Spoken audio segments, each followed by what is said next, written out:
have that like Babe Ruth moment, like where you call your shot and you just nail it out of the park. But that feeling of vindication is just like ecstatic. It's even better though when everybody thinks you're nuts and you're still right. And that brings me to the biggest instance of that ever happening to me in MMA. UFC 162, where I called Chris Weidman and Anderson Silva about like a year or so before it happened. UFC 162 took place in Las Vegas at the MGM Grand Garden Arena during International Fight Week on July 6th, 2013.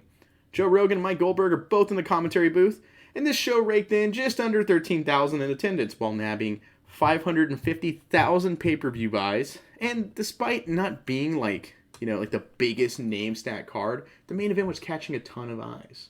This is actually a Patreon-nominated card. The first for a retro review series. Nominated by Frankenfoot. So, cheers, bud. A can of Coke, OSW style. Have a beer. I don't know. And if there's a card that you want me to review on part of the retro review series, go down, donate to the Patreon, and nominate one. I am more than happy to do it. I'm actually really excited to do this one. This is the first one. Super pumped. On the prelims, 4 straight finishes to open us up. And the 2 notable ones for me are Uber Boy Material Gabriel Gonzaga getting a 17-second KO over Dave Herman. Then Edson Barbosa got a low kick stoppage over Rafaelo Oliveira. Tough winner Norman Park got an unanimous decision victory, and the owner of this really wild comeback against Rafael Natal, Andrew Keg, got a split decision over the legend Chris Weidman. So let's get to the main card. Opening us up, we have a featherweight fight between Retro Review alum Cub Swanson and Dennis Seaver. Both guys, looking for kicks and some punches. The speed advantage for Swanson is just super apparent, and he's able to kind of dart in with a right hand and slip out unscathed. Cub looks for a wheel kick, but it's ducked by Seaver, who just kind of takes him off balance, goes to the ground. And from here, he's on top, he's controlling position, he's landing some shots. Swanson's trying to stay active, even going for a guillotine at one point. He doesn't have it, he uses it to escape to the feet. Second round, and Swanson is still looking to land these really good low kicks to mess up the footwork of Dennis Seaver. Super cool ducking uppercut into a body kick on the way out by Swanson. Oh, I popped off for that. Seaver is losing the striking, and he goes for a shot, but it's stuffed by Swanson. Later on in the round, big uppercut for Cub, and there's a panic takedown from Seaver right after. This huge reversal leads into a big hip toss for Swanson.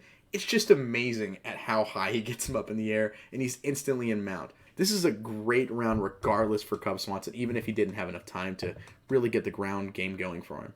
Third round, and that right hand is just constantly there for Cub.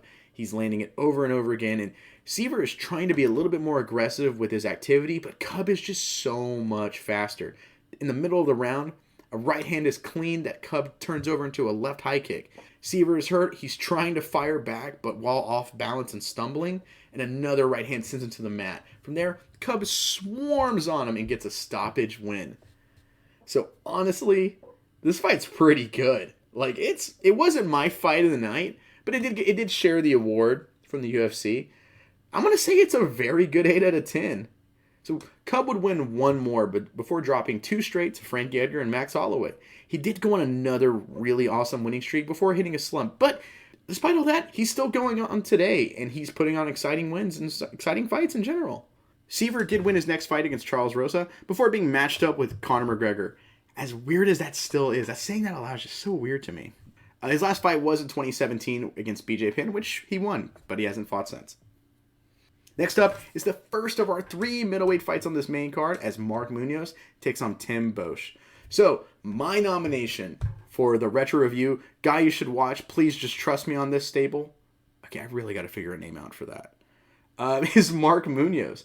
For a guy primarily known for his wrestling, he just had some awesome fights and some great performances. I really like the Chris Weidman one. And I'm actually a big fan of his fight with Kendall Grove. That's a really good one. He's taking on the owner of one of the best comebacks ever against Yushin Okami and Tim Boesch. All of his title momentum has been lost after a stoppage loss to Costas Philippou, but he is trying to regain that momentum back. So out the gate, Boesch pushes for a snap kick, then gets a takedown. Munoz reverses it, but Boesch gets on the hips again for another brief takedown. Another takedown attempt by Boesch, who's really aggressive with this, and Munoz reverses it into get on top. Boesch uses a guillotine to kind of reverse position. Munoz gets back to the feet, and we have some striking with Munoz landing some hard punches before they clinch back up. Second round, some more striking from both guys as they kind of neutralize each other. At one point, Bosch does move in for a flurry that ends in a clinch, but he is taken down very quickly by Munoz. Top position, Munoz gets to work on these self-proclaimed Donkey Kong punches. Bosch does get back up, but he's instantly taken down again, and he's just getting pounded on. This is a big round for Mark Munoz. Third round, Munoz presses the pace with his striking before getting the fight to the mat. Bosch tries for a choke. Big escape from Munoz, who gets right back to pounding on Tim Mosch. And this ground and pound is massive, and it's for a while. Munoz does try for a straight armbar, no avail, and just right back to smashing. Just an absolute dominance from him as he walks away with a decision win. This isn't actually a bad fight. Didn't remember anything about it coming into this card. Couldn't remember anything about it. I figured, I'm probably not going to be very good. So I'm going to give it a why not, like a 7 out of 10. Some really fun ground and pound from Mark Munoz. Now, I really hate saying this because Mark Munoz is a serious contender for the nicest human being to ever get into a cage. But he did lose his next 3, all by stoppage. He did get a retirement bout against Luke Barnett in the UFC, and he won. And he's been retired ever since. And now it's time for the second middleweight fight of the card as Strikeforce alumni Tim Kennedy and Roger Gracie square off. Out of the gate, Roger Gracie of the legendary Gracie clan goes for a takedown, gets it briefly, and while they're on the feet though, Kennedy is controlling the striking and he's attempting some clinches, but he just isn't getting much out of it. Roger does get another takedown, and now he's on the back of Kennedy. He really can't get anything going, and 15 seconds left. Kennedy spins around, big pop from the crowd, and lands on top.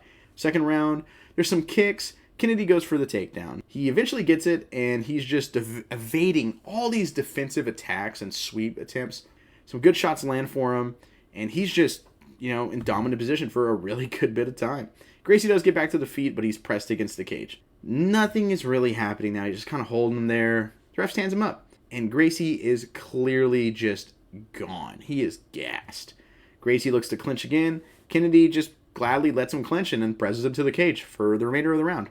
Round 3, and Kennedy is just content with landing here and there and coasting. Super disappointing because Roger Gracie is just wiped out. He does go for a desperation takedown, but he just gets reversed and pressed into the cage. Kennedy is totally content to just holly home it until the ref separates him. Some punches from Kennedy lands, and then he presses him to the cage to holly home him once more. And that's the fight, to a chorus of boos, with Kennedy winning a decision. 4 out of 10? Maybe a 3. But, I don't know. This fight is so uneventful, I just can't hate it. It's just so unremarkable. So a 4, I guess. And now it is time for our co-main event of the evening. We have the legend Frankie Edgar and the soon-to-be champion, well, not soon, but in the far future, I guess, Charles Oliveira. Out of the gate, both dudes are looking to strike. Frankie catches Oliveira with this really good right hand while Oliveira is looking to jab to the body. Charles goes for a takedown and pulls guard. Frankie's on top, and he's landing some good shots, but once he escapes a leg lock attempt, he just gets right back up to the feet. And while Frankie is getting his boxing going, Charles is very content to just kind of tie up with a double collar. And whenever he does that, he gets tripped to the mat.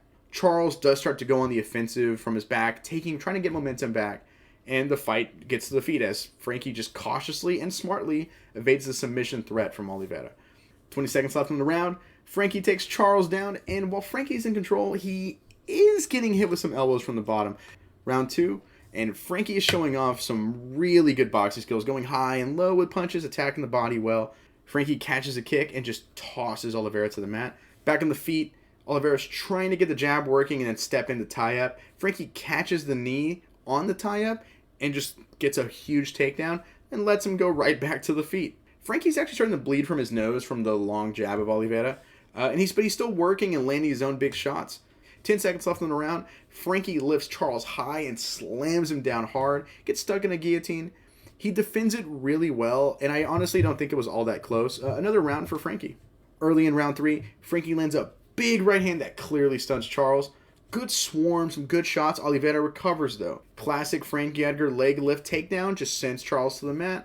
After a good back and forth, another big shot from Frankie. Charles comes right back. Both dudes landing almost at will. And finally, Charles goes for a takedown, which is stuffed. he just kind of rides out the rest of the round in guard, landing some good shots from the top when he can.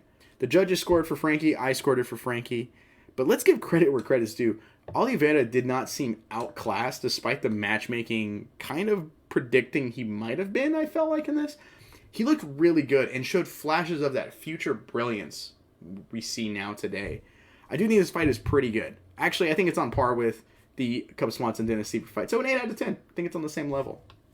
Now it's time for the main event of the evening, a middleweight title fight between the long unbeaten and the legendary Anderson Silva against young, up-and-coming super prospect Chris Weidman. So, at this point in time, I had been talking a ton of trash to everyone I knew that Chris Weidman was going to be champ by not just beating him, but stopping Anderson Silva.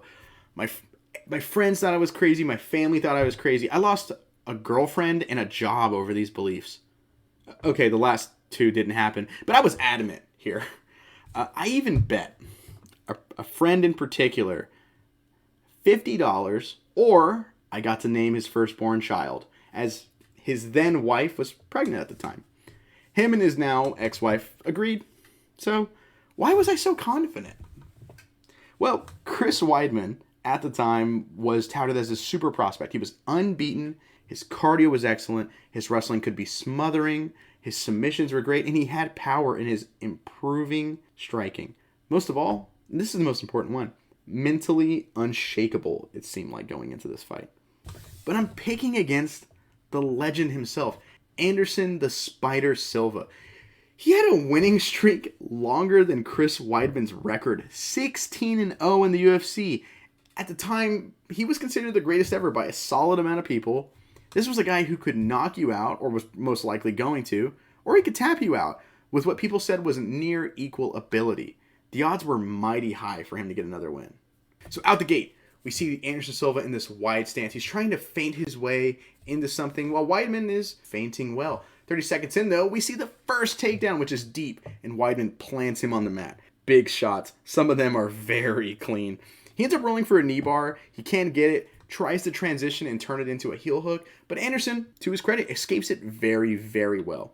Instantly, Anderson Silva starts taunting Chris Weidman.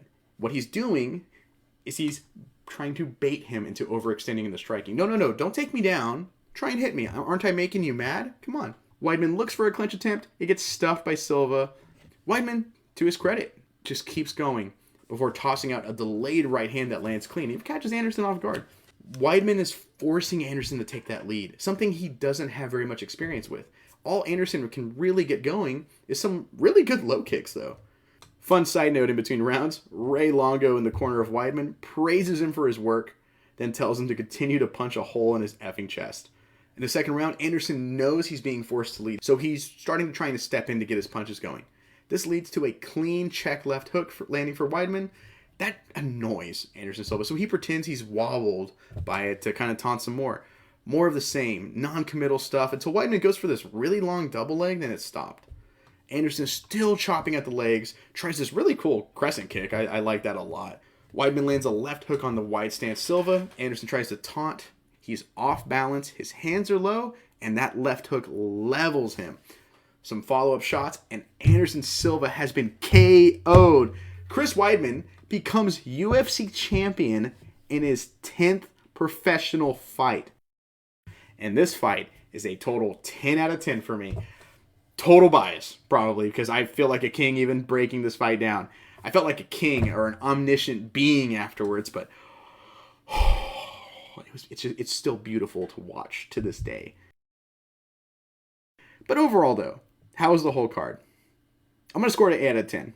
So that Tim Kennedy fight is really bad, man. But that main event, though, you know what? That main event saves it from being a 6 for me. That's all I have here, though. Once again, if you want to see a card get reviewed by me on the channel, go down to our Patreon, where you can nominate anything you want. I hope we get to do more of these, as it's really cool. It's really cool doing something kind of unrelated to current fights, just kind of off topic, like a bonus random card for you guys. Again, it's extra content, extra retro reviews for you guys, and I love doing these. So if you haven't seen the rest of the series, go check it out, the playlist on our main channel. It's I love doing these, like I said. I love it. And if you want to see more of me, sometimes I stream on Twitch. Not too regularly.